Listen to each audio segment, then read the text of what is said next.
예수께서 12제자에게 명하시기를 마치시고 이에 그들의 여러 동네에서 가르치시며 전도하시려고 거기를 떠나 가시니라. 요한이 옥에서 그리스도께서 하신 일을 듣고 제자들을 보내어 예수께 여짜오되 오실 그이가 당신이 오니까 우리가 다른 일을 기다리오리까. 예수께서 대답하여 이르시되 너희가 가서 듣고 보는 것을 요한에게 맹인이 보며 못 걷는 사람이 걸으며 나병 환자가 깨끗함을 받으며 못 듣는 자가 들으며 죽은 자가 살아나며 가난한 자에게 복음이 전파된다 하라.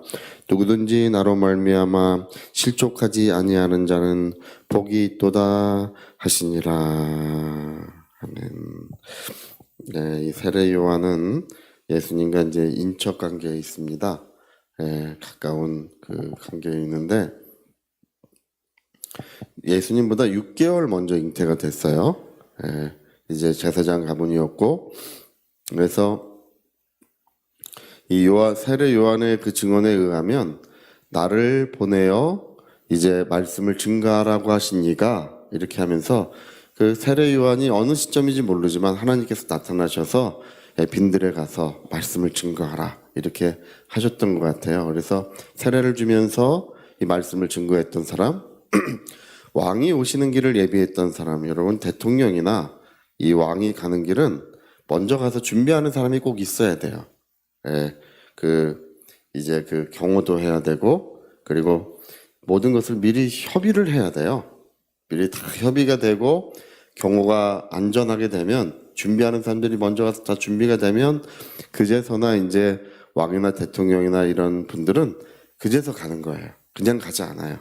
그냥 뭐 동선은 뭐 여기 갔다 저기 갔다 그러지 않습니다. 미리 다 이렇게 준비되고 예비되고 그래야 가는 것처럼 이 영원한 왕이 오시는 길, 하나님의 아들이 오시는 길을 예비하기 위하여 보내심을 받은 사람이 났으니 곧 요한입니다. 이 요한은 이제 예수님이 오시기 전에 모든 것들을 잘 준비했던 사람인데 그 인생이 이제 저물어가고 있어요. 이제 나이가 이제 30살 조금 간 넘은 나이인데 이제 그 헤롯 안티파스의 감옥에 gat혔어요. 분봉왕, 작은, 지금 말하면 이제 우리나라의 시장 정도밖에 되지 않는 작은 규모인데 그래도 그게 왕이었어요. 분봉왕. 거기에 그 왕을 비난하다가 동생의 아내를 취하였다. 동생의 아내랑 결혼을 했어요. 동생이 이제 죽었나 그랬고 그 아내랑 결혼을 하는 바람에 그 요한이 옳지 않다. 잘못된 일을 행했다. 이렇게 하니까 가뒀어요. 가뒀는데 이제 세례 요한은 자신의 인생이 이제 얼마 남지 않는 것을 마음속에 감지하고 있는 거예요. 그래서 제자들에게 이제 마지막으로 그걸 확인받고 싶은 거예요. 세상을 떠나기 전에 메시아 곧 그리스도가 당신입니까? 하나님이 약속하신 그 하나님의 나라가 다시 한번 이 땅에 이루어지고 하나님의 영광이 나타나고 그 하나님이 약속하셨던 그 일이 바로 당신입니까? 그거를 이제 확인하고 싶어서 제자들을 보냅니다. 그래서 예수께 여짜오되 오실 그이가 당신이 오니까 우리가 다른 사람을 또 기다려야 됩니까? 이렇게 물어보라고 시켰어요. 그랬더니 예수님이 뭐라고 너희가 가서 보고 듣는 것을 요한에게 말하되 맹인이 보며 못 걷는 사람이 걸으며 나병 환자가 깨끗함 받으며 못 듣는 자가 듣게 되며 심지어 이제 죽은 자들도 이제 살아난다. 가난한 자에게 복음이 전파된다. 뭐 이러면서 그거를 요한에게 가서 전해다오. 그러니까 나다. 내가 바로 그 메시아다. 그리스도다. 이렇게 말씀하지 않으셔요. 여기 이제 언급하시는 이 말씀은 어떤 능력, 위대한 하나님의 역사 이걸 말씀하시는 게 아니에요. 여기서 말씀하시는 것은 이사야서 35장의 말씀을 여기 인용하고 있어요. 이사야서 35장에 보면 자 우리 한번 띄워줘 보겠습니까? 우리 이사야서 35장 5절 6절 우리 띄워주면 읽으면 좋을 것 같아요. 이사야서 35장에 보면 이 말씀에 대한 메시아가 오시면 이 말씀이 이제 기록이 돼요. 이사야서 35장 5절 6절.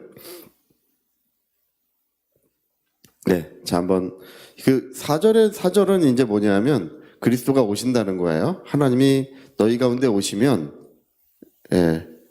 그 35장 4절 맨 끝은 하나님이 오사 너희를 구원해 주실 것이다. 이렇게 말씀하면서 5절 넘겨보세요.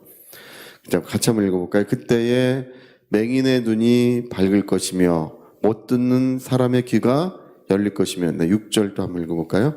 그때에는 저는 자는 사슴같이 될 것이며 말 못하는 자의 혀는 노래하리니 이는 광야에서 물이 솟겠고 사막에서 시내가 흐를 것임이라. 이게 이제 하나님의 아들 메시아가 오시면 어떤 일이 일어날 것을 예수님이 오시기 수백 년 전에 이사야 선지자가 예언을 한 거예요. 히스기야 왕 때니까 굉장히 오래전이에요. 오래전에 그 하나님의 아들이 너희 가운데 오실 것이다. 그리스도가 오시면 이제 못 걷는 사람이 걷고 맹인이 눈을 뜨고 보게 되고 그런 노래하고 이런 역사가 일어나게 될 것이다.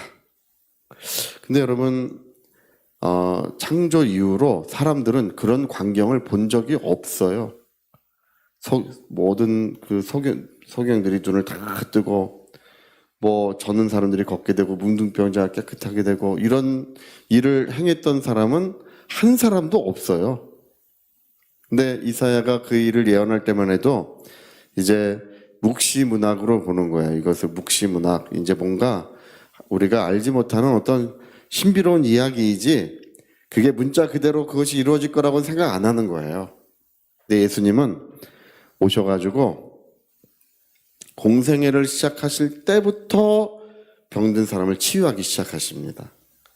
소경이 눈을 뜨고 벙어리가 말하고 귀머리가 듣게 되고 그 다음에 앉은 배가 일어나 걸어가고 심지어 죽은 자가 살아나는 그런 역사가 충만하게 나타납니다. 그래서 예수님이 뭐를 언급하시는 것이냐 하면 예언의 성취를 언급하시는 거예요. 이사야가 예언했던 그 일이 지금 너희가 보고 듣는 그 일이 이사야의 예언이 이루어지는 것이다. 여러분, 메시아 곧 그리스도는 능력이 있다고 메시아라고 하면 안 돼요. 죽은 자가 살아났다고 해서 우리가 이분은 메시아다 그렇게 우리 인정하지 않습니다. 우리는 성경에 기록된 말씀대로여야 인정하는 거예요. 성경에는 3만 4천 가지의 예수님에 관한 그 예언이 있다 그래요. 구약 성경에는 성경학자들은 그렇게 얘기합니다. 3만 4천 가지 정도의 그 예수님에 대한 예언이 있는데 한 가지도 틀리면 안 돼요. 그 모든 예언이 완벽히 일치해야 그분이 그리스도시요 하나님의 아들이신 것입니다. 근데 모든 성경학자들은 완벽하게 일치한다 이렇게 말을 합니다. 여러분, 우리나라에도 자기가 그리스도라고 하는 사람들이 많이 있었고 지금도 있어요. 그분들이 왜 그리스도일 수 없냐 하면 성경에 기록된 예언과 한 가지도 일치하는 게 없어요. 할렐루야. 일치해야, 이 3만 4천 가지의 예언이 일치해야. 그래, 예수님이 언급하시는 것은 이사야의 예언, 그리스도에 대한 이사야의 예언이 이루어지고 있다. 그 얘기를 하시는 것입니다. 여러분, 우리 나다나엘 기억하시나요? 빌립이 이제 나다나엘을 전도했어요. 와보라, 우리가 그리스도를 만났다. 그러니까 나다나엘이 대뜸 뭐라 그러냐 하면 나사렛에서 그리스도가 나서는 안 된다. 우리 이사야서에 보면은 그리스도는 이 베들레헴, 다윗이 살던 촌 베들레헴에서 나실 거라고 예언돼 있어요. 그러니까 우리 요한복음 2장에 보니까 나다나엘이 나사렛에서 무슨 선한 것이 나겠느냐, 나사렛 동네에서는 그리스도가 날 수 없다.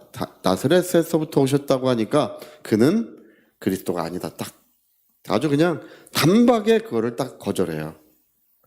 근데 예수님은 어디서 나셨습니까? 나사렛에서 나신 것이 아니고 다윗에 살던 촌 베들레헴에서 나셨어요.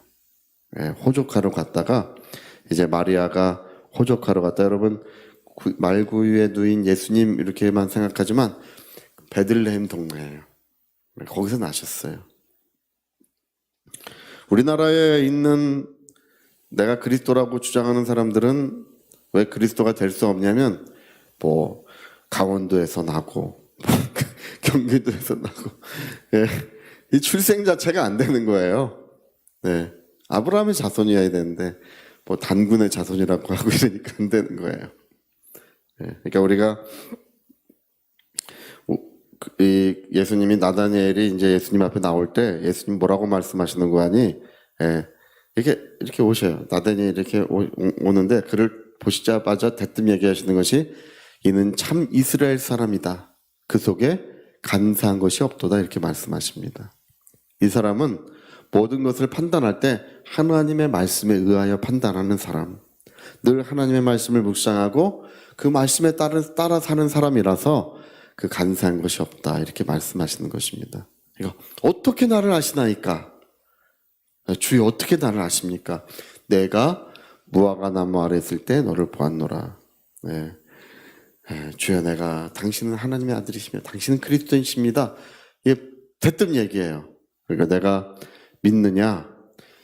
내가 더 큰 일을 볼 것인데 하나님의 사자가 인자 위에 오르락 내리락 하는 광경을 내가 보게 될 것이다. 이렇게 예수님이 그를 축복하십니다. 여러분 오늘 우리가 하나님의 말씀을 기준으로 사는 것 주님은 그걸 말씀하고 계십니다. 우리의 기준이 뭐냐? 우리의 도덕과 윤리가 기준이 돼서는 안 됩니다. 또 우리의 어떤 이익이 기준이 돼서는 안 됩니다. 내가 이익을 얻는 것이 좋은 것이고 이익이 되지 않는 건 다 잘못된 것이다. 이렇게 판단하는 경우가 많은데요. 그게 기준이 되지 않고 우리의 기준은 살아계신 하나님의 말씀이 우리의 기준이 될 때 간사한 것이 없다. 하나님이 우리를 축복하시고 하늘의 문을 열어주실 줄로 믿습니다. 여러분 복 있는 사람은요 주께 힘을 얻고 시온의 대로가 활짝 열어져 있는 사람이 복 있는 사람이에요. 복 있는 사람은 아무도 몰라요. 그 사람을 아무리 봐도 사람은 다 똑같이 보이지 별 다르게 보이지 않아요. 그러나 복 있는 사람은 보이지 않는 시온의 대로가 활짝 열어져서 하나님의 얼굴을 뵙고 있고 그분의 영광 중에 거하고 있는 사람이 복이 있는 것입니다. 여러분 말씀을 기준 삼으세요. 기준이 뭐냐? 눈에 보이는 현상 능력이 아니라 예수님은 이사야의 예언이 이루어지고 있다. 말씀을 기준으로 판단하라. 이렇게 알려주고 계시는 것입니다. 주의 은혜가 충만하시기를 부탁드리겠습니다. 저희 같이 한번 기도하시겠습니다.